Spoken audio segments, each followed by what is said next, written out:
Long live, long live. Long live, long live. Jai. Jai. होशियार होशियार होशियार होशियार Go back, go back. Go back, go back.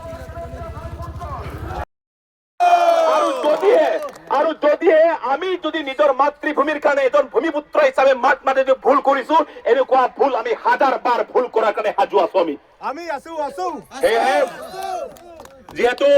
আমি গোটেই সমস্যাখিনি দেখিছো সেইটো হৈছে ঐতিহাসিক যে আমি কাৰ্বি আংলঙত কেতিয়াও অসমীয়া ভাষী বা বড়ো বা ডিমাচা বা তিৱা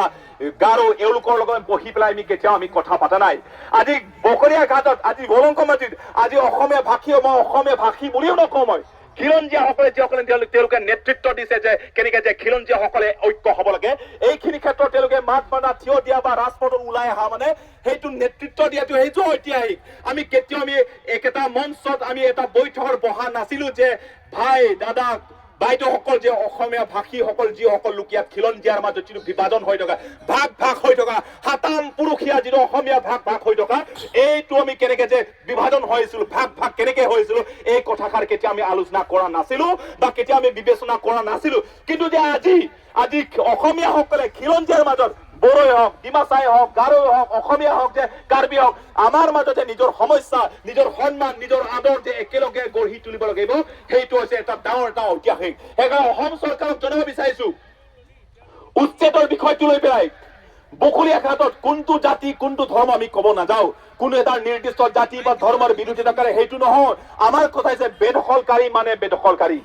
বেদখলকাৰী মানে বেদখলকাৰী আৰু বকলীয়া ঘাটত যিসকলোকে বেদখল কৰি আছে এওঁলোকে মাটি কৰবাত কিনে আৰম্ভ কৰক আপোনালোকে ইয়াত যাবই লাগিব ইয়াৰ পৰা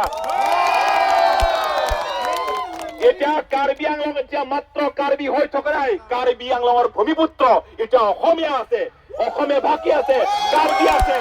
বড়ো আছে ডিমাচা আছে তিৱা আছে গাৰো আছে আমি সেই খিলঞ্জীয়া আমি ঐক্য হোৱা মানে এতিয়া গোটেই কাৰ্বি আংলং গোটেই অসমখন জোকাৰিব এতিয়া সেয়েহে অসমৰ মুখ্যমন্ত্ৰী ডাঙৰীয়া হিমন্ত বিশ্ব শৰ্মা অৰ্থাৎ অসম চৰকাৰ দিছপুৰবাসী যিসকল লোক আছে আপোনালোকে এটা কথা জনা উচিত কাৰ্বি আংলঙত এতিয়া মাত্ৰ কাৰ্বি হৈ থকা নাই এতিয়া খিলঞ্জীয়াৰ বতাহ আহি আছে আৰু